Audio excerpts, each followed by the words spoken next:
Hello guys, welcome to our YouTube channel, and today we are going to learn how to log in housing. So let's get started.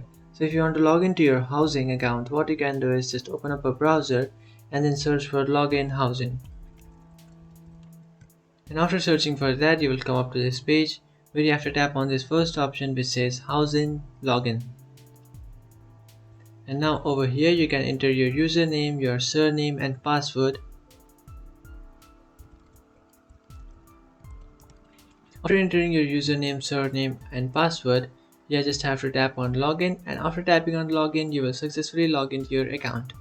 But if you have forgotten your password, what you can do is just reset your password by tapping on reset password, and after tapping on reset password it will allow you to create a new password for your account. So just create a new password and then come back to this login page and just enter that new password that you have created and then tap on login. After doing that, you will successfully log into your account. And that's it guys, this is how to log into your